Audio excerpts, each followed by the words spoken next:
નમસ્કાર. અમેરિકામાં રહેતા ગુજરાતી ઇમિગ્રેટ્સની આપણે ખાસ વાત કરીશું. જો તમે અમેરિકામાં રહો છો તો અમેરિકાની રોજની અપડેટ જાણવા માટે આ ચેનલને સબસ્ક્રાઇબ જરૂર કરી લેજો. શું અમેરિકામાં ભારતીયોની સફળતા જ તેમની સામેની નફરતનું કારણ બની રહી છે?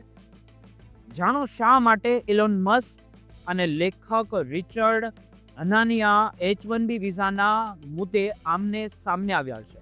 70% વિઝા મેળવતા ભારતીયો પર લાગી રહેલા ઈર્ષ્યાના મોટા આરોપો, આર્થિક ટેક્સમાં તેમનો જંગી 6%નો ફાળો હોવો અને ઓછી ગુનાખોરી હોવા છતાં સોશિયલ મીડિયા પર ભારતીયો પર થઈ રહેલા હુમલાઓનું સત્ય શું છે?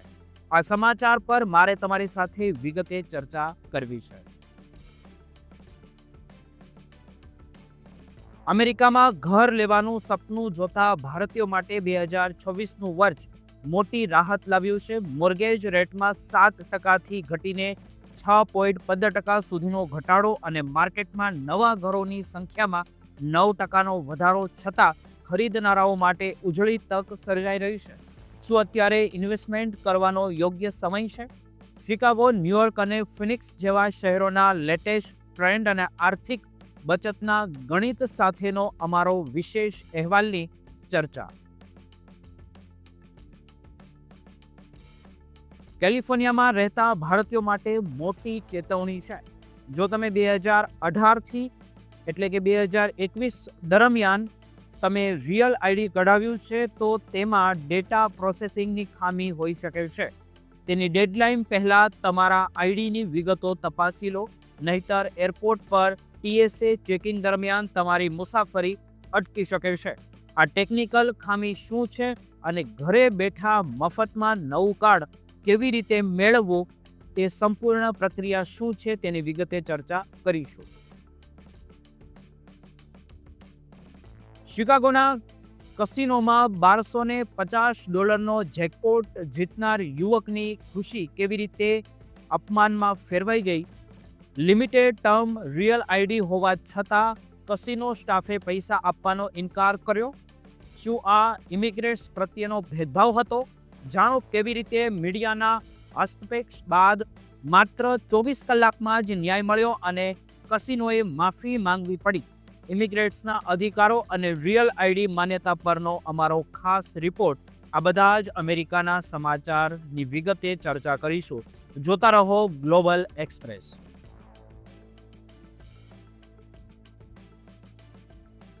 અમેરિકાના રાજકારણમાં અત્યારે H-1B વિઝા અને ભારતીય સમુદાયને લઈને એક ગંભીર ચર્ચા છેડાઈ ગઈ છે.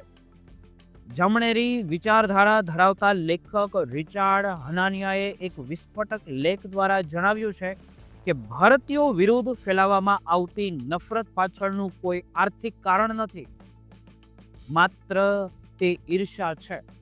આંકડા મુજબ ભારતીયો અમેરિકાની વસ્તીના માત્ર 2% હોવા છતાં ફેડરલ ટેક્સમાં 5થી 6% જેટલો મજબૂત ફાળો આપે છે. હનાનિયાના મતે આ નફરતનું મૂળ આર્થિક તફાવત છે. જ્યાં શ્વેત લોકોની સરેરાશ આવક $70,000 છે, જ્યાં ભારતીયોની સરેરાશ આવક $1,26,000 જેટલી ઊંચી છે. વધુમાં ભારતીયોમાં ગુનાખોરીનો દર રાષ્ટ્રીય સરેરાશ કરતાં 4 ગણો ઓછો છે. તેમ છતાં 2024ની ચૂંટણી પછી 60% રિપબ્લિકન હવે કુશળ ઇમિગ્રેટ્સને શંકાની નજરે જુએ છે. નિષ્ણાતો ચેતવણી આપે છે કે જો H-1B વિઝા પર પ્રતિબંધ મુકાય તો અમેરિકાના GDPમાં 1% સુધીનો ઘટાડો થઈ શકે છે અને AI તેમજ સેમિકન્ડક્ટર જેવા ક્ષેત્રોમાં અમેરિકા પાછળ રહી જશે. 2026 સુધીમાં વિજ્ઞાન ક્ષેત્રે ખાલી પડનારી 10 લાખ જગ્યાઓ ભરવા માટે ભારતીય ટેલેન્ટેડ માત્ર ને માત્ર જોશે ને જોશે જ. એ અનિવાર્ય છે. વર્ષ 2026માં અમેરિકામાં વસતા ભારતીય પરિવાર માટે ઘર ખરીદવાની શાનદાર તક લઈને આવ્યું છે. રિયલ એસ્ટેટ માર્કેટમાં કિંમતોમાં હવે સ્થિરતા જોવા મળી રહી છે અને નેશનલ ગ્રોથ 1.7% આવી ગયો છે. સૌથી મોટા સમાચાર એ છે કે હોમ લોનના વ્યાજ દરો 7%થી ઘટીને 6.15%ની આસપાસ પહોંચી રહ્યા છે, જેનાથી સરેરાશ $4.10 લાખ ઘર પર દર મહિને આશરે $200 બચત થઈ શકે છે. માર્કેટમાં વેચવા માટેના ઘરોમાં 9%નો વધારો થતાં હવે ખરીદનારાઓ પાસે નેગોશિએશન કરવાની વધુ તક મળી જશે. જોકે ભૌગોલિક રીતે તફાવત જોવા મળી રહ્યો છે.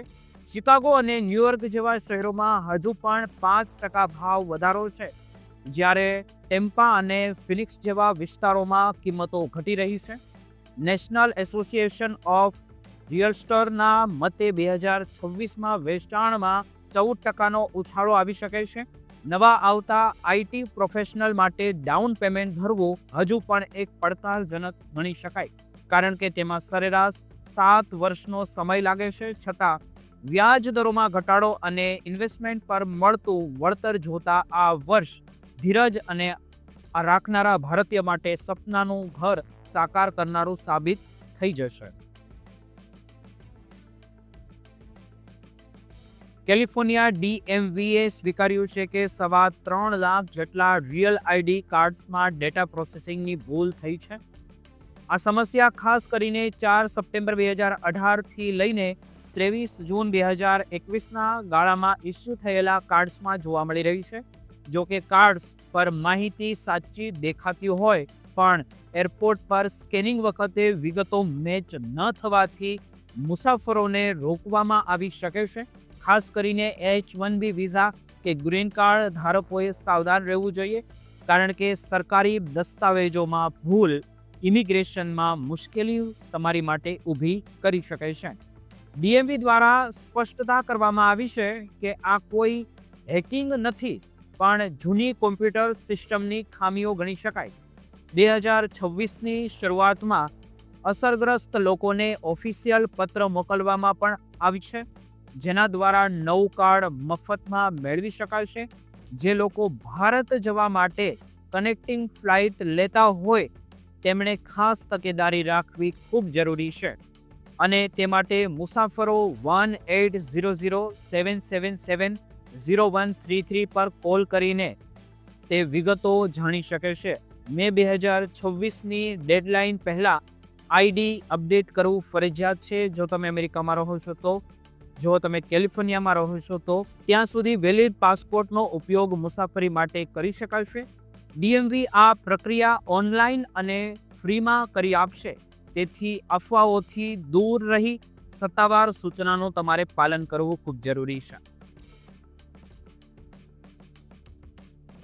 શિકાગોના બેઝિસ કસિનોમાં 20 ડિસેમ્બર 2025ના રોજ નિક નામના એક આશ્રય શોધનાર યુવકે સ્લોટ મશીન પર $1250નો જેકપોટ જીત્યો હતો.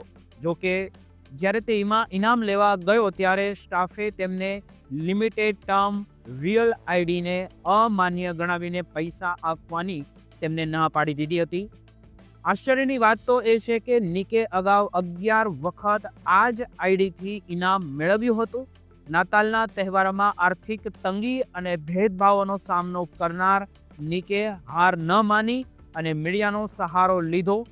30 ડિસેમ્બર CBS ન્યૂઝમાં આ અહેવાલ આવતા જ કસિનો તંત્ર હેઠળ આવ્યું અને હરકતમાં આવ્યું, અને બીજા જ દિવસે નિકને પૂરેપૂરી રકમનો ચેક અને ફ્રી ડિનરની ઓફર પણ આપી અને માફી માંગી.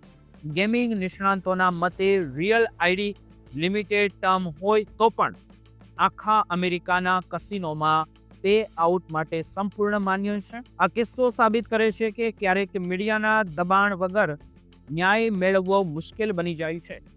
ઇમિગ્રેન્ટ સમુદાય માટે આ એક બોધપાઠ છે કે જો તમારી પાસે કાયદેસરના દસ્તાવેજો હોય તો ગભરાયા વગર પોતાના અધિકારો માટે અવાજ ઉઠાવવો જોઈએ.